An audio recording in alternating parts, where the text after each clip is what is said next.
Olá a todos, boa noite, bem-vindos. Eu sou o Diogo Bastos, oncologista, médico do Centro de Oncologia do Hospital Sírio-Libanês em São Paulo, e estarei moderando o nosso evento desta noite. Em nome do Centro de Oncologia do Hospital Sírio-Libanês, eu agradeço a participação de todos que nos acompanham online, e nós sabemos que a saúde não pode esperar. Por isso, no mês que celebramos a luta contra o câncer de próstata e a conscientização da saúde do homem, que engloba um estilo de vida mais saudável, nós então trazemos essa live para que nós possamos discutir entre múltiplos especialistas do nosso hospital os cuidados pertinentes e importantes para a saúde do homem. Então, nós contamos com a participação especial de uma equipe médica multidisciplinar do Hospital Sírio-Libanês. Se você quiser saber sobre outras ações que o hospital vai realizar ao longo desse mês, por favor, acesse o site hsl.org.br/Novembro Azul. Bom, então daremos início à nossa primeira live da campanha Novembro Azul e hoje nós vamos abordar um tema muito importante que é o cuidado geral da saúde do homem. Para isso, como eu mencionei, a gente conta com um time de especialistas do nosso hospital, que eu vou apresentar. Primeiro, o Dr. Daniel Girardi, que é médico oncologista do Hospital Sírio-Libanês em Brasília, a doutora Juliana Tepedino, médica nutróloga do Hospital Sírio-Libanês em Brasília, e o doutor Rafael Gadia, médico radio-oncologista do Hospital Sírio-Libanês em Brasília, e a doutora Teodora Karnakes, médica geriatra do Hospital Sírio-Libanês em São Paulo. Então temos aqui um time multidisciplinar, tanto do Sírio-Libanês de Brasília e de São Paulo. Então, bem-vindo aos meus colegas e novamente bem-vindo a todos. Eu peço que, para quem está participando online, envie as perguntas, não fiquem tímidos, realmente são as perguntas de vocês que vão tornar essa nossa discussão cada vez mais interessante, né? Então, quando a gente não recebe todas as perguntas, eu gostaria de solicitar para cada um dos meus colegas que fizesse uma breve apresentação sobre como a sua especialidade pode contribuir para o cuidado da saúde do homem, né? Então, eu pediria da gente tentar seguir nessa ordem, o Daniel, a Juliana, o Rafael e a Teodora, eh, trazendo um pouco desse olhar da saúde do homem em cada especialidade. Ok, obrigado, Diogo, pela apresentação. Uma boa noite a todos que estão nos assistindo. Meu nome, então, é Daniel Girardi, eu sou oncologista aqui do Hospital Sírio-Libanês na unidade de Brasília.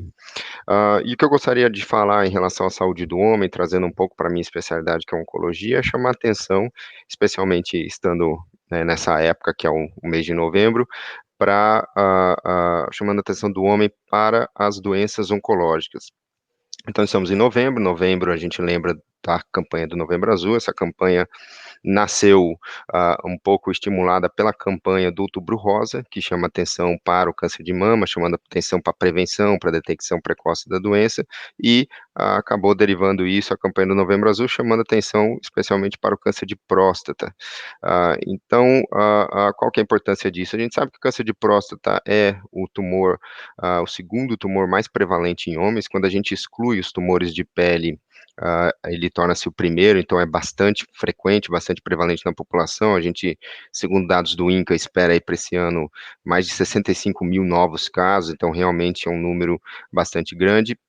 E, infelizmente, ainda muitas das vezes essa doença é detectada em estágios mais avançados, o que acaba dificultando um pouquinho o tratamento, diminuindo as chances de sucesso, diminuindo as chances de cura. Então, a campanha veio justamente para chamar atenção para essa doença, para que essa doença possa ser detectada da maneira mais precoce possível e que a gente possa fazer o tratamento da maneira mais efetiva possível. Isso é importante porque quando detectada a doença num estágio bem precoce, as chances de cura são superiores a 90%.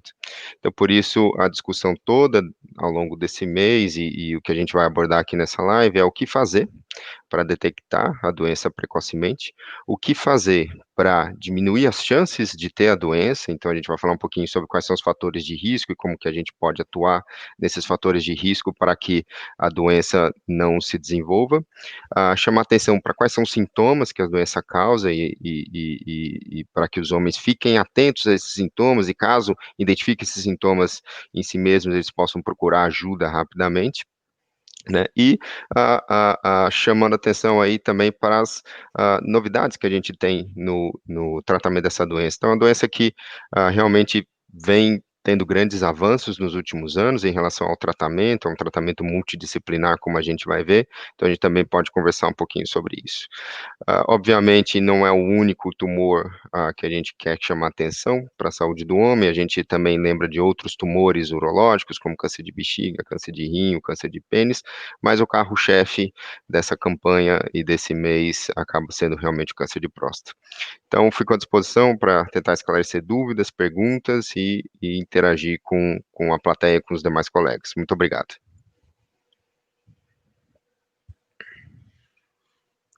Juliana, se você puder falar um pouquinho da parte nutricional, pelo menos uma abertura introdutória para a gente poder começar a discussão depois.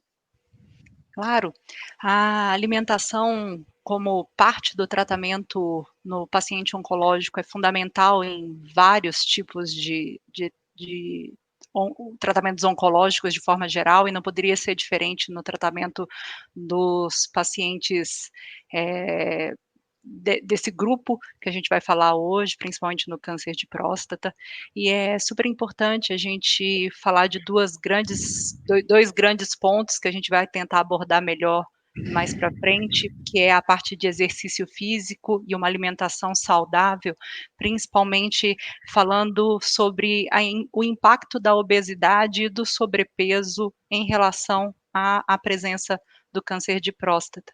A gente muito se fala sobre a presença de um alimento que possa tratar o câncer de próstata ou que possa ajudar nessa prevenção, mas a grande prevenção do câncer de próstata hoje pode ser feita através realmente de uma alimentação mais saudável, da presença de um dia a dia mais ativo e principalmente de um controle de peso durante a vida. A gente sabe que tem hoje uma grande relação de pacientes que têm pressão alta, colesterol alto, uma resistência periférica à insulina, então uma dificuldade de controle glicêmico e a presença de câncer de próstata no futuro, principalmente com doenças avançadas. Então a gente mostra que o principal seria um controle durante toda a vida, um cuidado com a saúde do homem durante toda a vida, para que a gente possa fazer essa grande prevenção para o futuro, para o câncer de próstata e para outros tipos de câncer, como o Daniel já começou a nos adiantar.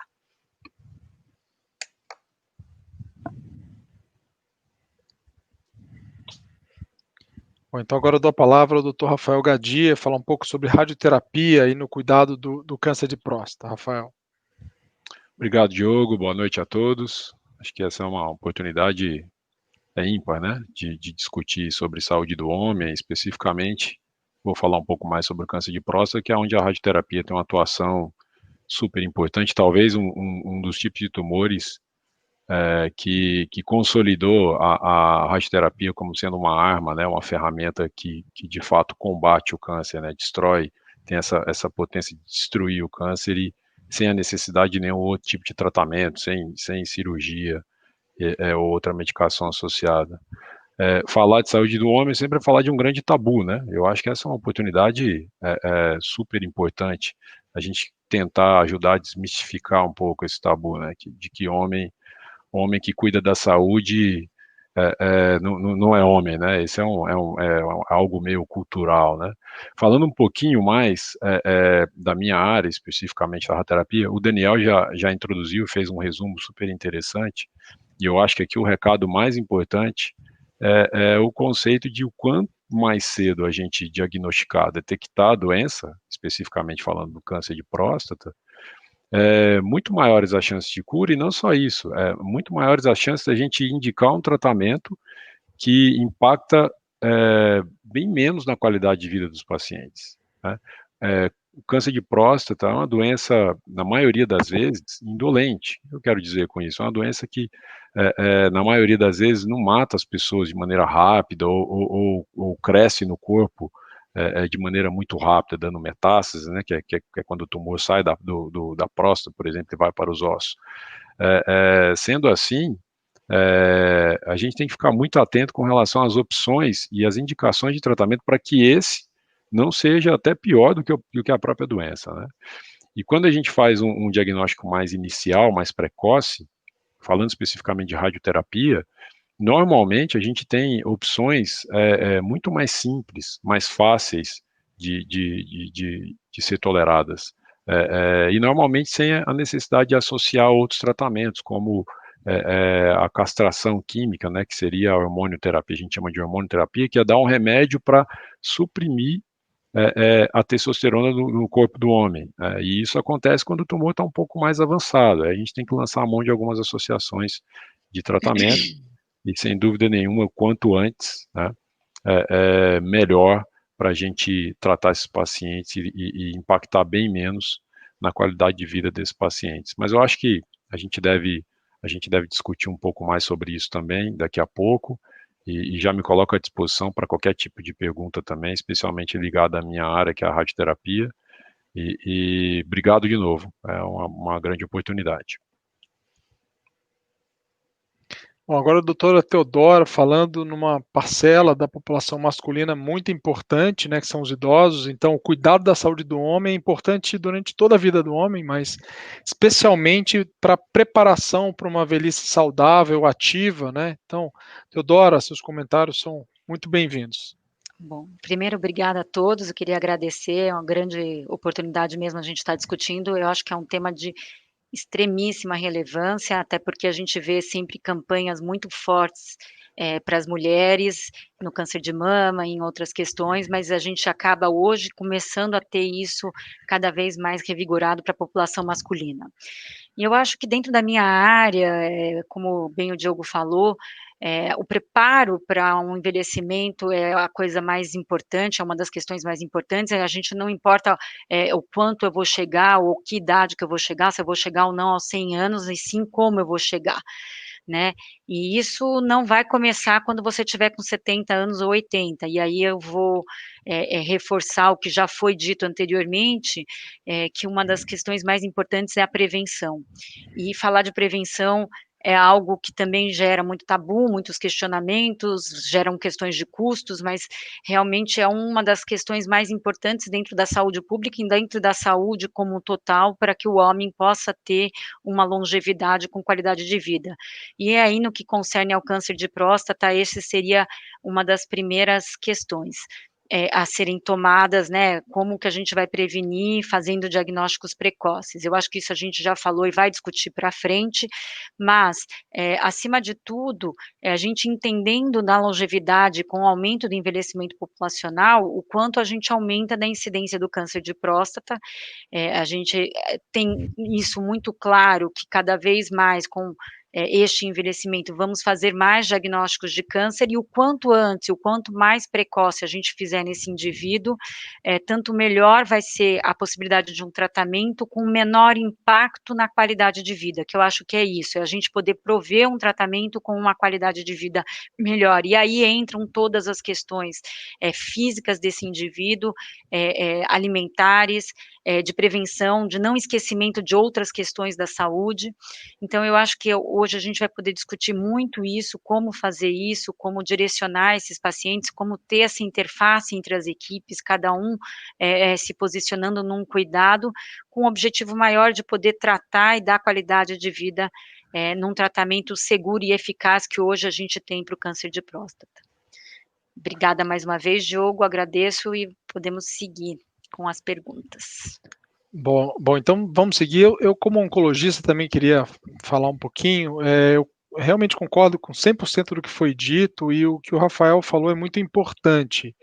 A gente precisa quebrar esse tabu cultural em relação à saúde do homem, né? Então, a gente observa isso no dia a dia, né? Então, os homens tendem a procurar menos o cuidado com a sua saúde, e não só tendem a procurar menos uma avaliação médica, a gente percebe também um menor cuidado com atividade física, especialmente em fases mais idosas, né, com alimentação, com cuidado do dia a dia de fato. Então, realmente, eu acho que a grande importância dessa campanha, que ocorre todos os anos, é para a gente realmente tentar ir quebrando essa barreira cultural que existe, essa diferença entre homens e mulheres, para que os homens se cuidem e realmente se previnam, né?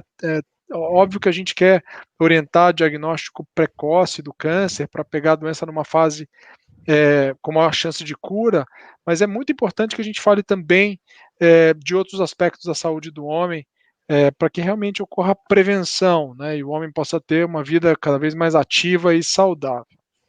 Bom, a gente recebeu aqui uma primeira pergunta que eu vou ler e aí a gente vai discutir. Então, a primeira pergunta é: como está a campanha de saúde do homem e os cuidados em relação à velocidade do Covid no Hospital Sírio-Libanês, sabendo que este é um dos melhores hospitais, né? Então, essa é uma pergunta da Etné Pimentel.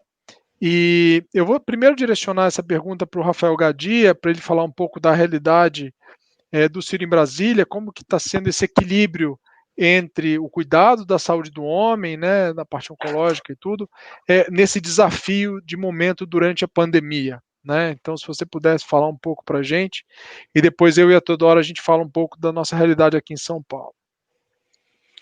Tá, obrigado pela pergunta. Essa é uma pergunta bem ampla, né? Mas a percepção que eu tenho, os colegas que cuidam de pacientes com câncer de próstata, de uma maneira em geral, é de que a Covid acabou impactando, sem dúvida nenhuma, na questão da prevenção. A impressão que a gente tem, passado alguns meses depois, né, de todo o estresse inicial da doença, é que os pacientes começam a chegar aos nossos consultórios, aparentemente com uma doença um pouco mais avançada. Isso é mais do que nunca a comprovação da importância da prevenção, né? E é óbvio que isso é muito, muito triste e trágico, eu diria, né? Mas é uma consequência, né, que de uma maneira em geral não é muito discutido, né, ou não foi muito discutido na imprensa, na mídia, porque a gente estava muito mais preocupado e atento para o que estava acontecendo no agora. Acho que não só para câncer de próstata, mas para outros tipos de doença também, oncológicas, a gente deve começar a encontrar uma cena de consequência de toda uma interrupção da prevenção, né, da atenção primária à saúde. Então, eu diria que hoje, apesar de não ter essa informação de maneira objetiva, isso é muito mais uma impressão, tá? E conversa de corredor com os meus colegas. E que eu acho que deve se confirmar quando a gente tiver algum dado mais objetivo, é de que a gente, como consequência da Covid, a gente deve estar provavelmente gerando, né, um número maior de pacientes com doença mais avançada. Isso não significa que sem chance de ser curado ainda, mas como a gente já falou aqui inicialmente, às vezes um paciente que ia receber uma radioterapia, por exemplo, com uma fração só, ou com no máximo 5 aplicações, né, de radioterapia, agora ele vai ter que receber no mínimo 20 aplicações e muito provavelmente associar a hormonioterapia, que é a medicação que suprime a testosterona no corpo do paciente. Eu acho que o sírio, de uma maneira em geral, ainda, infelizmente, né, ainda vive uma demanda aumentada para o cuidado dos pacientes com Covid, né, ainda especialmente em São Paulo, mas naturalmente a gente começa a observar uma procura maior de outras afecções, né, como por exemplo pacientes que procuram o hospital para serem submetidos a uma cirurgia, uma radioterapia ou um tratamento oncológico para câncer de próstata. Rafael, eu não sei se eu posso complementar aí um pouco, Diogo. Tem alguns dados que saíram objetivos do INCA e do pessoal da Sociedade Brasileira de Geriatria, de Oncologia, mostrando que nos primeiros 3 meses da pandemia, mais de 80% das cirurgias oncológicas foram suspensas. Isso teve um grande e enorme impacto, né, e que a cirurgia do câncer de próstata realmente foi uma das cirurgias, dentre as cirurgias oncológicas, as mais suspensas. Eu acho que no início da pandemia houve realmente uma adaptação de todas os centros e hospitais, né.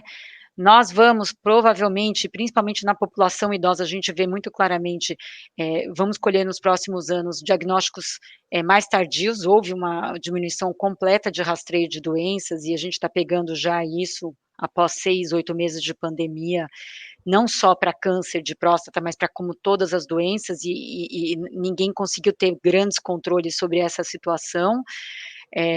Mas o que a gente vê claramente é que principalmente os centros de oncologia e o Sírio, eles se organizaram, né? Eles se organizaram para poder dar uma segurança nos tratamentos e trazer isso de uma maneira bastante cuidadosa, podendo dar para os pacientes esse cuidado. Então, nos primeiros 3 meses houve toda essa grande dificuldade, e agora o que a gente vê é uma grande organização de cuidados de prevenção, tanto que o índice de infecção dentro dos hospitais e dentro daqui, do centro de oncologia daqui, é praticamente zero, porque tem todo um cuidado que foi feito, né, foi realizado.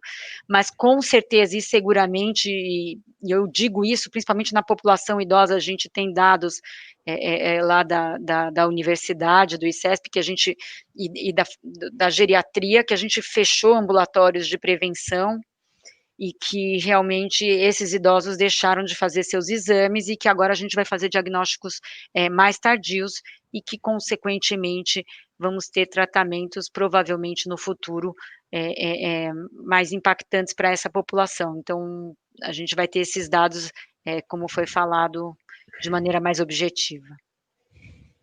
Bom, e só reforçando um pouco, então acho que a mensagem que fica, né, nessa época de Covid, que está todo mundo pensando o que é melhor, né? Eu fico em casa com alguma queixa ou eu vou para o hospital com risco? Então, hoje, realmente, os hospitais e o Hospital Sírio-Libanês, com essa preocupação, criou fluxos diferenciados, né? E seguros, tanto para a pessoa que tem suspeita de Covid, nas áreas de Covid, quanto para as pessoas que não estão procurando hospital por esse motivo. Então, é seguro. Se você tem um sintoma, se você tem uma queixa, precisa procurar atendimento. Além disso, a tecnologia, a impressão que a gente tem é que realmente a gente está usando mais tecnologia durante a pandemia. Um exemplo é o que a gente está fazendo nesse momento, né? Então, nós 5 conversando e interagindo com centenas, eventualmente milhares de pessoas através da internet. E na saúde isso também tem acontecido, então procure seu médico, você procure hospital, né? O Hospital Sírio-Libanês, assim como outros hospitais, se estruturaram em relação a consultas à distância. Então, acho que a mensagem é: continue se cuidando, né? Claro, e também se protegendo em relação à pandemia. É claro que a gente, enfim, a pandemia é um tema muito, muito importante que a gente está vivendo esse ano, né? De forma inédita, eu diria. E gera preocupação de todo mundo, mas a gente tem aqui algumas perguntas específicas aqui em relação à saúde do homem, então a gente vai tentar abordá-las, tá? Então aqui eu tenho uma pergunta, primeiro para a Juliana, depois para o Daniel. Então, Juliana, uma pergunta do Evanaldo Cirilo, tá? Ele pergunta se tem algum fitoterápico para quando a próstata está crescida. Eu queria ver se você poderia até fazer uma resposta mais abrangente. Falar um pouco de fitoterápicos dentro da saúde masculina ou eventualmente dentro do câncer de próstata, né? Como que a gente pode orientar a população? Tá joia. Eu acho que o conceito até vem mudando um pouco, a gente usa muito, a palavra que vem mais se usando é nutracêutico, que é usar um nutriente específico como parte de um tratamento. O que mais se estuda hoje em dia no câncer de próstata é o licopeno. O licopeno é muito presente no tomate, que é o que mais se fala de forma geral, mas é presente em quase todos os alimentos que têm essa coloração meio avermelhada, um pouco alaranjada. Então tem no mamão, tem na melancia, na goiaba, e a gente tem alguns trabalhos mostrando que o licopeno teve um fator protetor dentro do câncer de próstata. A gente tem que tomar um pouco de cuidado, porque esses trabalhos eles são de presença, né? Quem teve a alimentação com licopeno teve menor presença do câncer de próstata. Mas a gente não teve nenhum trabalho mostrando que o uso do licopeno como um fitoterápico ou como um nutracêutico foi capaz de fazer essa prevenção. Então, hoje, o que a gente orienta é que isso faça parte de uma alimentação saudável, mas a gente não tem como usar isso como parte de um tratamento específico para o paciente, e sim como parte de um hábito alimentar saudável. Isso vale também para uma outra parte da alimentação que também vem sendo usada como uma associação, que é o uso de alimentos derivados de leite. Essa é uma outra parte que também foi feito alguns estudos de associação. Existem, então, estudos que mostram que o uso de alimentos, grande quantidade de alimentos derivados de leite, principalmente derivados de leite gordurosos, então, leite não desnatado, queijos muito gordurosos, iogurtes em grande quantidade, principalmente para pacientes que já tinham dislipidemia, tiveram um aumento com câncer de próstata. Quando a gente faz uma divisão de pacientes que fizeram leite gorduroso e leite não gorduroso, essa associação some. Então, a grande encrenca parece estar associada à presença da gordura animal. E tem alguns autores, alguns outros trabalhos mostrando essa associação também com gordura vindo da carne vermelha. Então, cada vez mais vem se mostrando que o câncer de próstata parece ter associação com gorduras ruins, gorduras que venham da carne vermelha, do leite, do queijo gorduroso. Então, esse é um hábito alimentar que a gente deve reforçar. Tirar um pouco da sobrecarga da carne vermelha, tirar um pouco do leite gorduroso, do queijo gorduroso, isso tudo deve fazer parte de uma orientação alimentar, ideal. Agora, o uso do nutracêutico ou do fitoterápico especificamente ainda não tem uma grande evidência para uso. Por último, só para a gente reforçar mais um que também tem bastante coisa na internet, é a vitamina E, que também tem alguns estudos de associação, todos eles muito mais, ainda com grau de evidência científica um pouco baixos, que não reforçam o uso fora de um padrão alimentar ideal. Bom, então agora uma pergunta para o Daniel. Daniel, na verdade são duas perguntas sobre o mesmo assunto, né? Pergunta da Glicélia Ressurreição e da Rita Santana. Em relação ao exame de sangue para diagnóstico, né? Então elas perguntam, bom, qual é o exame de sangue para o diagnóstico do câncer de próstata? E a outra pergunta é, fazendo o exame de sangue dá para saber se está tudo bem? Então falando um pouquinho aí do método de rastreamento importante, que é o exame do PSA. Daniel, se você pudesse esclarecer. Ok, excelente pergunta, é sempre uma coisa que aparece bastante. A gente ouve bastante falar do PSA em relação ao diagnóstico e rastreamento do câncer de próstata, vale a pena comentar um pouquinho sobre isso. Então, quando a gente olha o PSA, ele é uma substância que pode alterar no sangue, quando você dosa isso, existem lá níveis onde você vai falar, olha, esse PSA está mais alto do que o normal, ou esse PSA está dentro da normalidade, isso pode ajudar a entender se existe algum problema na próstata ou não. Porém, é importante a gente salientar que não é 100% confiável, então não dá para a gente confiar só no exame do PSA para ficar ou não ficar tranquilo em relação à saúde da próstata. A gente sabe que o PSA pode alterar em alterações da próstata absolutamente benignas, que não tem nenhuma relação com o câncer, e a gente sabe também que muitas vezes o câncer está presente e o PSA não está alterado de acordo com os padrões do exame. Então é importante entender só isso, não dá para a gente apostar todas as fichas no exame de sangue do PSA e tomar as nossas decisões em relação a isso. Por isso que existe toda a discussão em relação a prevenção ou detecção precoce do câncer de próstata, que tenta associar não só a avaliação através do exame de sangue no PSA, mas também o toque retal, e essa acaba sendo o grande tabu aí, que já foi comentado no início. Então, a gente sabe que existe uma resistência muito grande por parte dos homens de procurar o urologista para fazer o exame físico, que seria o toque retal. Só para estender um pouquinho o que que é isso, a gente sabe que a próstata é uma glândula que fica na parte baixa do abdômen, ela fica próximo da bexiga e próximo da parte final do intestino, que seria o reto. E diferente da mama, que é uma glândula que fica na parte externa, então eu consigo examinar ela de uma maneira mais fácil, a próstata, a única maneira de examiná-la e de avaliar se existe ou não algum tumor, alguma nodulação, alguma coisa diferente, é através do toque retal. Então, o toque retal ele é importantíssimo, porque através disso o médico consegue avaliar se essa próstata está num tamanho adequado, se ela está numa consistência adequada, seja se algum nódulo, algum tumor que esteja ali presente.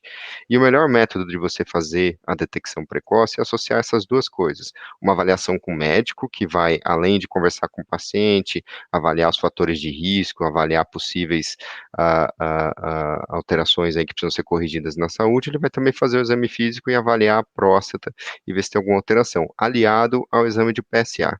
Então, as recomendações hoje da Sociedade Brasileira de Urologia é que todo homem deve fazer anualmente essa combinação de exame físico, com toque retal para avaliação da próstata, mais o PSA. E essas duas coisas juntas ajudam a entender se está tudo bem com a próstata ou se tem alguma coisa que precisa ser investigada mais a fundo.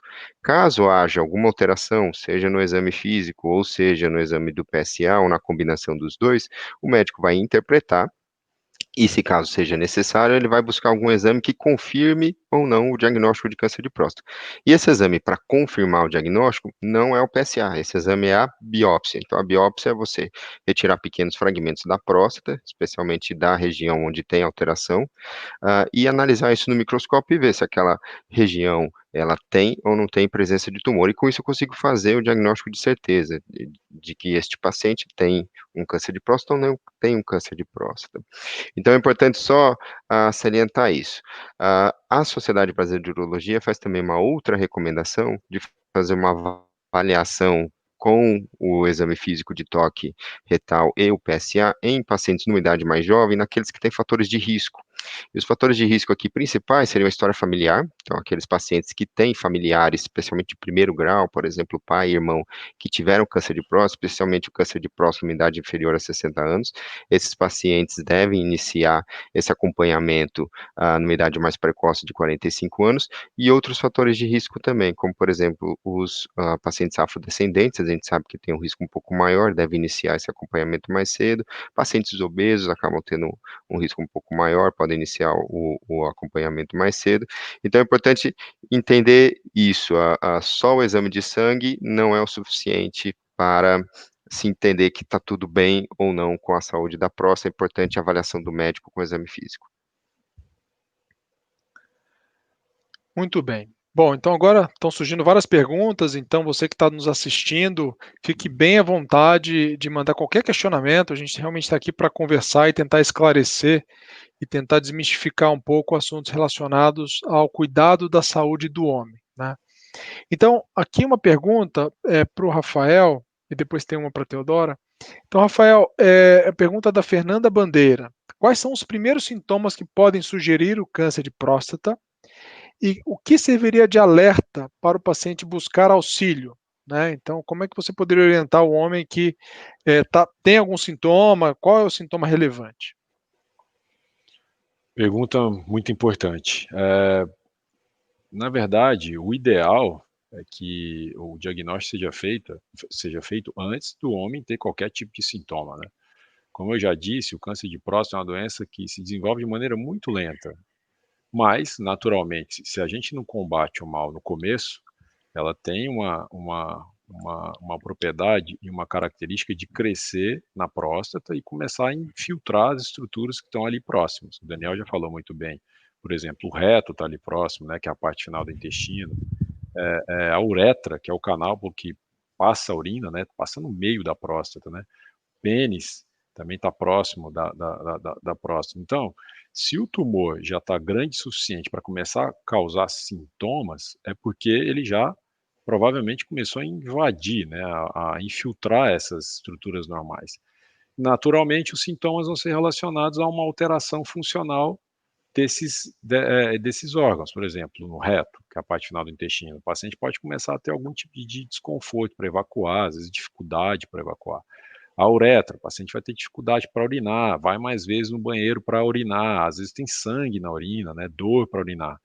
Na urina, especificamente, a gente tem que ficar atento, porque pode confundir esses sintomas com uma patologia que é muito frequente na próstata do homem, especialmente mais idoso, que a gente chama de hiperplasia benigna da próstata, HBP. Então, esse tipo de afecção acontece, é muito frequente, pode dar esses sintomas, de certa forma, parecidos, né, de obstrução na hora de urinar, acorda muito à noite para urinar, dificuldade, dor, às vezes, para urinar, o paciente vai mais de uma vez no banheiro urinar em um intervalo menor que 2 horas, isso pode confundir um pouco. Mas o câncer de próstata especificamente, o ideal é que a gente faça o diagnóstico muito antes disso, né. E aí a gente tem uma ferramenta que é sensacional, que é um exame de sangue simples, que você mede uma substância que é produzido praticamente 100% pela próstata, que é o PSA, né. Se todo tipo de tumor produzisse uma espécie de PSA, isso seria sensacional, né, seria maravilhoso. Infelizmente, não existe, para a maioria dos outros tipos de tumores, um marcador tão sensível e tão específico como o PSA. Então, a importância, novamente, eu acho que a gente tem que falar isso quantas vezes for necessário, da prevenção.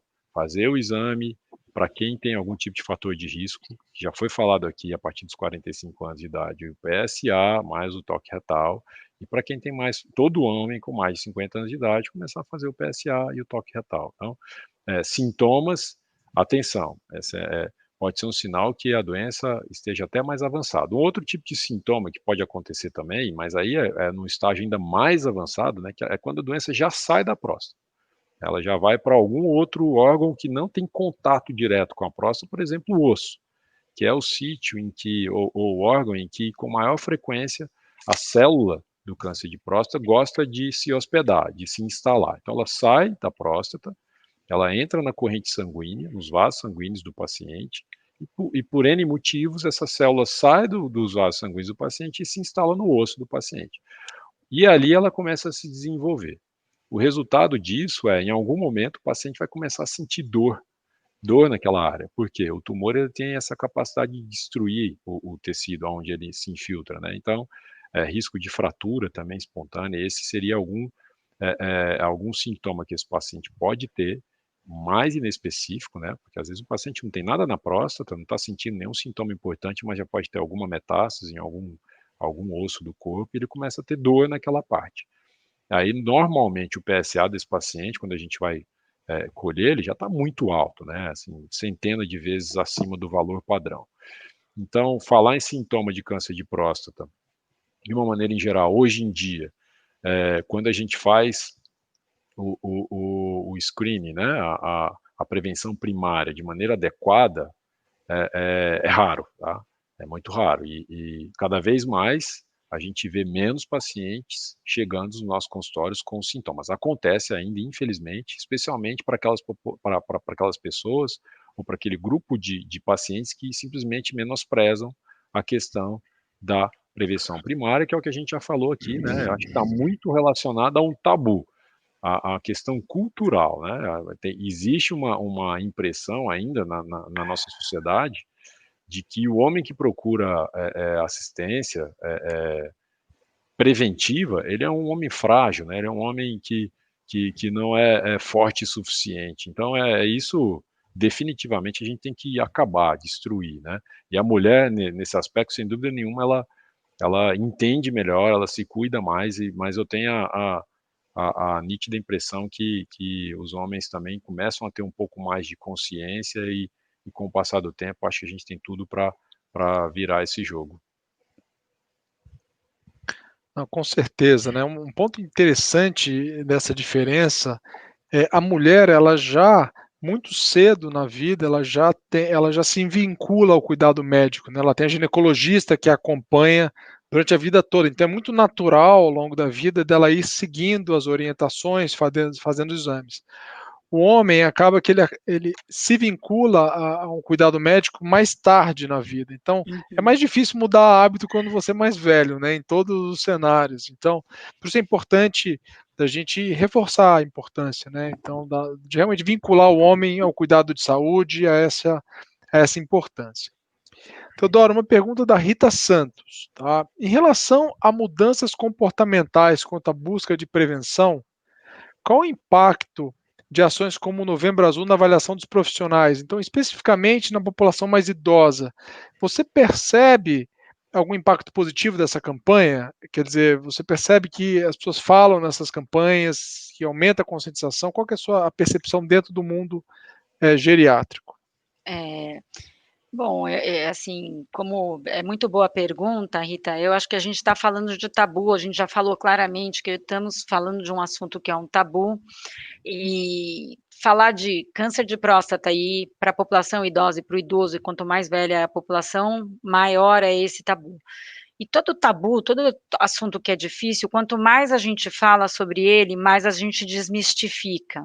Então, o impacto ele tem sido grande nesse sentido, porque quanto mais a gente vai trazendo isso para a mídia, vai discutindo, pessoas que têm uma dificuldade enorme de fazer perguntas sobre o assunto, sobre questões relacionadas a eu devo ou não ainda fazer o exame, com que idade eu faço, como eu não devo, ou que se sentem inibidas, a partir do momento que elas escutam esse assunto fluindo pela sociedade de uma maneira muito mais fácil, isso acaba realmente fazendo com que a pessoa se desiniba e consiga ter, e até se instigue a ir buscar uma ajuda e uma avaliação médica. Então, as campanhas, elas realmente elas são muito impactantes, então o Novembro Azul, ele está trazendo grandes impactos, e eu acho que é muito interessante isso, a mulher, ela realmente começa a fazer o seu cuidado com a saúde muito mais cedo, o homem mais tarde, ele é mais inibido para fazer perguntas com relação ao seu corpo, à sua saúde,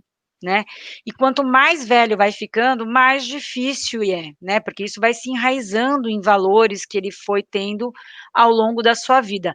Então, quanto mais nós falamos sobre um assunto que é um tabu, mais esse assunto deixa de ser tabu. O homem tem muito medo, né, os homens têm muito medo, principal medo para falar do câncer de próstata é a impotência, então falar disso, eles ficam com medo de ir, porque eles não querem nem pensar na possibilidade de ficar impotente. E isso tem grande impacto, porque se você fizer um diagnóstico precoce, a chance de você ter maiores complicações, como impotências, incontinências e repercussões do tratamento, elas são cada vez menores. Então, quanto mais a gente falar desses medos, da impotência, da incontinência, dos problemas que o câncer de próstata podem trazer de uma maneira bastante aberta, bastante fluida, numa linguagem clara, tanto mais a gente vai permear nesse indivíduo e muito menos medo ele vai ter de procurar uma avaliação adequada para o cuidado com a sua saúde. E aí outras orientações são feitas com relação a isso, mas essa pergunta ela é muito importante, que todo assunto que a gente tenha muito claro que é um tabu, quanto mais a gente falar sobre ele de maneira clara, mais a gente vai impactar socialmente e vai trazer esse paciente com um cuidado muito mais eficaz. Teodoro, eu queria só complementar, que eu acho interessante, que a gente tem que trazer isso não só no Novembro Azul, mas no dia a dia, né, nós, de forma geral, nós, que participamos da vida desses pacientes, para que a gente possa trazer isso como o corriqueiro. Do mesmo jeito que a gente pergunta para nossas pacientes se elas vão ao ginecologista, se elas fazem os exames das mamas, se elas fazem a mamografia, a gente tem que normalizar os exames de próstata, a prevenção primária, e isso tem que ser uma rotina. O paciente que procurou para avaliação de uma síndrome metabólica, foi avaliado para um sobrepeso, ele tem que ser também lembrado que ele precisa fazer esse tipo de rastreamento. Sim. Quanto mais isso for falado, quanto mais isso for normalizado, quanto mais isso fizer parte do dia a dia de todos nós, mais isso vai passar para a prevenção primária, quanto mais a gente pega esses casos mais cedo e menos repercussões graves a gente tem para todos os pacientes. Eu acho que é esse o caminho, não só do Novembro Azul, mas de todas essas campanhas que a gente faz, né, para que tudo isso fique cada vez mais realmente faça parte do dia a dia, tanto dos profissionais de saúde quanto da população geral.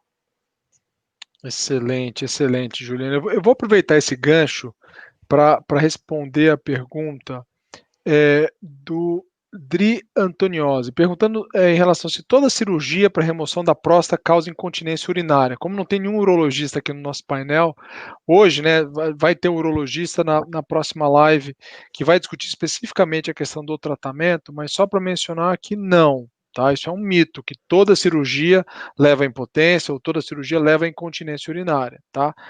Tanto a impotência quanto a incontinência urinária são riscos da cirurgia. Como a Teodora bem falou, quanto mais inicial é o caso, menor são esses riscos. E hoje, com técnicas avançadas de cirurgia e excelentes cirurgiões, especialistas no tratamento cirúrgico do câncer de próstata, esses riscos eles são menores, né? Então a gente tem visto um número cada vez menor de pacientes evoluindo com essas complicações, né, que certamente atrapalham a qualidade de vida do homem, mas felizmente hoje a gente tem visto pacientes sendo tratados seja com cirurgia ou com radioterapia e que tem uma excelente tolerância, né? Rafael, você quer comentar um pouquinho em relação a essa questão, especialmente aí focando um pouco mais na radioterapia? Claro. Como o Diogo já falou, a gente vai ter uma live só para discutir tratamento, né? Eu acho que vai ser uma oportunidade muito boa com outros especialistas. Mas falando especificamente da radioterapia, com relação à incontinência e impotência sexual, né? Assim como a cirurgia, tem riscos, isso é inevitável, né? É um tratamento que ainda a gente pode dizer assim, ainda é um tratamento agressivo. Mas quando a gente olha para trás, 10, 15 anos, né, para trás, a evolução que a gente obteve é algo impressionante, né, tanto para a cirurgia quanto para a radioterapia. Tanto é verdade que hoje em dia, a radioterapia especificamente, a gente consegue tratar os pacientes em 5 aplicações, 20 aplicações, a depender do quão avançada está ou não a doença na próstata do paciente, e esses pacientes eles continuam sua vida normal, tá. Então ele vem para a clínica de radioterapia e fazem a sua aplicação, e saem dali e vai fazer qualquer tipo de atividade habitual do seu dia a dia, vai jogar futebol, vai trabalhar ou vai passear, enfim, então isso é algo, notável, assim, na evolução dos tratamentos. Agora, não tem como garantir 100% das vezes em que o paciente não vai ter algum tipo de efeito colateral, ou alguma sequela, né, tardia, né, aquilo que vai incomodar ou atrapalhar a qualidade de vida do paciente no futuro. Não dá para garantir que ele não vai ter, ele pode ter isso, né.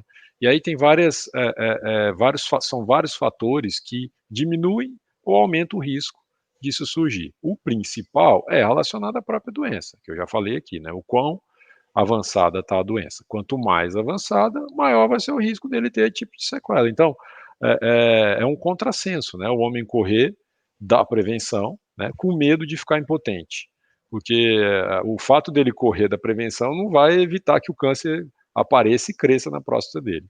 E quando ele toma essa atitude, ele naturalmente está jogando talvez fora uma chance enorme dele tratar o câncer, resolver esse problema da vida dele e manter todas as funções normais.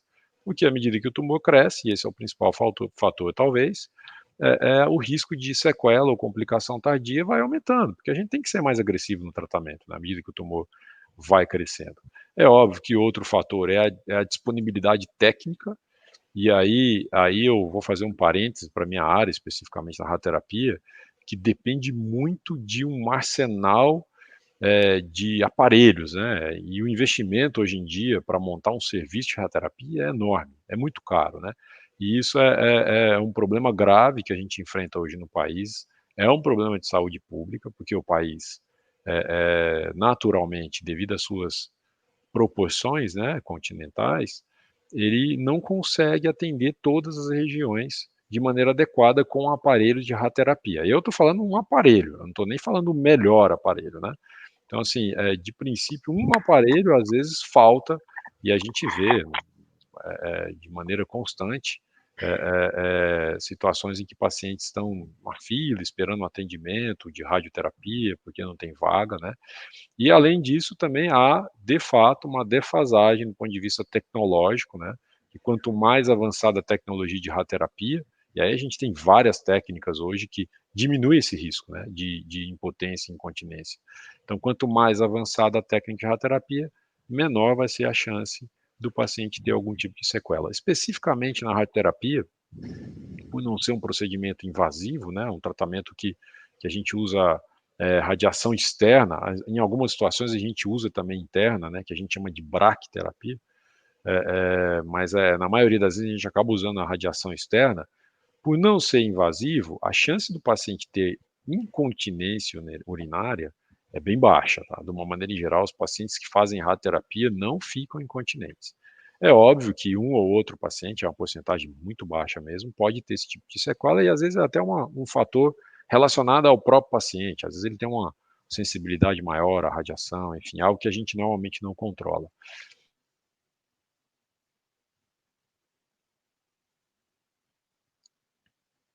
Acho que caiu. Bom, então, dando continuidade, a gente tem mais 10 minutos da nossa live, então eu realmente vou tentar, a gente recebeu algumas perguntas bem diretas, eu vou tentar responder de forma super objetiva e depois a gente faz um apanhado aí das mensagens finais de cada colega, né? Então, uma pergunta do Dagmar Brancácio em relação ao ultrassom da próstata ser eficaz. Dagmar, então, na verdade, o ultrassom é um bom método para avaliar o tamanho, o peso da próstata, mas ele não é um bom método para avaliar se tem um câncer de próstata, e, portanto, ele não substitui os outros exames que a gente falou aqui, né? Quando há suspeita, através do PSA e do toque retal, na verdade, o melhor exame que a gente faz acaba sendo até a ressonância magnética, tá? A outra pergunta é em relação a se um obeso emagrecer, vai diminuir o risco do câncer de próstata? Essa é uma outra pergunta. Então, na verdade, assim, não existe nenhum estudo que consiga jurar por Deus que se a pessoa emagrecer vai reduzir o risco de câncer de próstata. Por outro lado, emagrecer de forma saudável é importante, né? Depois eu vou pedir para a Juliana fazer um apanhado final. Emagrecer é importante, portanto, saudável. Então, a gente, né, realmente reforça isso. E só para reforçar com a Rosângela Freitas em relação à pergunta da história familiar, sim, Rosângela, com a presença de história familiar, a sugestão é começar a fazer os exames a partir dos 45 anos. Isso já foi bem discutido aqui. Bom, nós temos aí os minutos finais da nossa live. Vou pedir para que cada um dos nossos panelistas fizesse aí uma conclusão final, uma mensagem final em relação ao cuidado da saúde do homem. Então, vou pedir para começar o Daniel, depois a Juliana, o Rafael e a Teodora. Daniel. Ok, obrigado, Diogo. Obrigado a todos que nos assistiram hoje. Acho que as considerações finais é mais um reforço só de tudo que já foi falado. Eu acho que a gente deve chamar atenção aqui, especialmente agora, né, falando do câncer de próstata, que foi o assunto mais abordado aqui, chamar atenção para as indicações de rastreamento, então só reforçando para todos os homens a partir de 50 anos, com PSA, que é o exame de sangue, mais avaliação do médico através do toque retal e avaliação da próstata. Para aqueles homens com fatores de risco, especialmente os homens que têm um histórico familiar, né, especialmente 2 parentes de primeiro grau aí com câncer de próstata, né, ainda mais importante se for um câncer de próstata numa idade mais jovem, assim, menor do que 60 anos, então esses homens têm que realmente ter um cuidado redobrado e começar essa avaliação mais cedo, a partir dos 45 anos. Outros fatores de risco que a gente conversou aqui, a obesidade, a afrodescendência também levam a avaliação mais precoce a partir dos 45 anos. Então essa é uma mensagem que, se eu pudesse aqui chamar atenção nesses últimos minutos, acho que talvez é uma das mais importantes, para que a população, especialmente o homem, entenda a doença, saiba identificar os sintomas precocemente e saiba quais são as indicações para, de fato, procurar o seu médico, conversar sobre o rastreamento e fazer isso da maneira mais adequada possível e deixando de lado, como a gente falou aqui, os tabus em relação a procurar o médico, em relação a fazer o toque retal e cuidar da sua própria saúde. Juliana. Obrigada, Diogo. Queria reforçar novamente prevenção precoce, procurar de forma bem precoce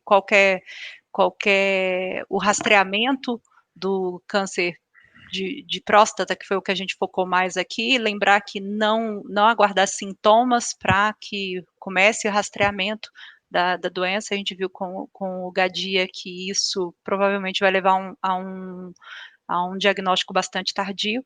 E do ponto de vista alimentar, lembrar que a alimentação faz parte de uma alimentação saudável, não se basear somente em um alimento como parte do seu tratamento, como parte da sua prevenção, e que a prevenção da obesidade, do sobrepeso, da dislipidemia, né, do colesterol alto, da resistência à insulina e a atividade física regular são medidas preventivas importantes para a prevenção do câncer de próstata no futuro. Rafael? Obrigado, Diogo. Acho que a oportunidade foi muito legal, discussões bem interessantes. E eu vou só acrescentar mais um dado que eu acho que, seguindo a linha da última fala minha, né, do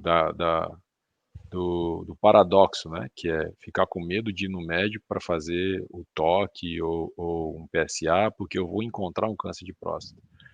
Isso é tão sério que hoje a gente já tem evidência científica, né, a gente já tem dados científicos muito fortes, muito robustos, que nos dão uma opção de até não indicar nenhum tipo de tratamento mais agressivo, tipo radioterapia, quimioterapia, hormonioterapia ou cirurgia, para pacientes com diagnóstico de câncer de próstata. Então, se a gente faz o diagnóstico em um paciente com câncer de próstata, em que a doença está muito no começo, bem inicial, um PSA baixo, o paciente faz todos os exames, o tumor está localizado na próstata, a gente tem a opção de fazer, seguir uma estratégia que a gente usa o termo de observação ativa. Ou seja, o paciente vai para casa, ele faz o diagnóstico de câncer de próstata, ele vai para casa ficar fazendo segmento, habitualmente trimestral ou semestral com o médico que o acompanha, com o oncologista que o acompanha. Logo, a depender de quando a gente faz o diagnóstico, né, o estágio da doença, somente um acompanhamento de perto, ativo, é opção também de tratamento, tá? Isso não é inferior a fazer a opção de fazer um tratamento mais consagrado, como a cirurgia ou a radioterapia. Então, assim, o recado final acho que é recorrente e espero que atinja quem estiver escutando de verdade, assim, não tem porquê o homem não fazer esses 2 exames tão simples, fáceis, né, indolor, é mentira falar que toque retal dói, isso aí é uma coisa muito, que está embutido na cabeça do homem, né, acho que a gente acho que já nasce escutando isso. Então, assim, é um exame de sangue e um exame de consultório rápido, que dura segundos, tá. Uma simples ação como essa, como a gente já falou, evita tantos possíveis problemas lá na frente que não dá para entender o porquê que o homem não vai procurar uma avaliação precoce ou cuidar da sua saúde de maneira adequada. Obrigado. Teodora, uma mensagem Bom. final em relação à saúde e o cuidado da saúde do homem. Então, rapidamente falando, a gente falou de quando começa o rastreio, mas não falamos até quando a gente faz o rastreio. Então, basicamente, a gente tem que individualizar paciente a paciente, e isso vai de uma relação médico-paciente, mas a gente entende que se o paciente tiver uma expectativa de vida acima de 10 anos, e hoje indivíduos de 80 anos e indivíduos de 70 anos têm expectativas de vida acima de 10 anos, nós estamos e indicamos assim continuar e seguindo fazer o rastreio. É lógico que isso sempre vai ser individualizado, nós estamos vivendo a era da medicina individualizada, em que a gente tem que entender quem é cada paciente para a tomada de decisão, mas como foi falado, e eu gostaria de reforçar, mudanças de estilo de vida, atividade física, uma alimentação saudável, elas são de extremo impacto. Elas têm extremo impacto tanto em riscos cardiovasculares como uma grande diversidade de cânceres, e aí sim, no câncer de próstata, e a gente sempre pode achar uma maneira de mudar um pouco o nosso estilo de vida, e um pouco é melhor do que nada. Então, sempre fazer um pouquinho, melhorar um pouquinho a sua alimentação, começar a fazer uma caminhada, vai ter impacto sim. Diminuir 2 cigarros, diminuir 3 cigarros, diminuir 1 gole de álcool, vai ter impacto sim. Então, não se acomodem, as mudanças de estilo de vida vão dizer quem vai ser o indivíduo que vai envelhecer, e aí a gente tem que pensar que eu quero envelhecer com autonomia, independência e funcional, com menos doenças possíveis. Então, eu queria só reforçar a ideia de que é o estilo de vida que eu vou ter hoje vai dizer quem eu vou ser, o idoso que eu vou ser, e eu posso chegar sim aos 90 anos bem saudável e com menor carga de doenças possível, ou se eu tiver as doenças, que elas sejam tratadas devidamente, e por isso uma rotina com o médico, com que você consiga individualizar a sua saúde, fazer precocemente as detecções, sim, vão trazer impacto na sua qualidade de vida. Obrigada, Diogo, obrigada a todos pela discussão. Bom, então, chegando agora ao final da live, eu queria deixar a mensagem que realmente esse é um mês de conscientização, mas a gente tem que tentar conscientizar realmente a população humana todo da importância. A gente fala muito em câncer de próstata, né? Um câncer que tem potencial de cura, com nenhum ou pouquíssimos efeitos colaterais, quando detectado numa fase mais inicial, então a importância dos exames. Mas eu também queria reforçar a ideia do cuidado da saúde masculina, da importância da avaliação. Às vezes o paciente vai ao médico para avaliar a questão da próstata e acaba vendo um sobrepeso, um colesterol alto, uma pressão que está alta. Então, isso faz parte do cuidado da saúde do homem. É disso que a gente está falando, da importância desse tipo de acompanhamento e avaliação. Então, eu queria finalizar agradecendo a participação de todos vocês que estiveram conosco nessa noite, participando ativamente. Agradecer também a todos os especialistas, meus colegas, que contribuíram com suas experiências e participaram aí dessa troca de conhecimento.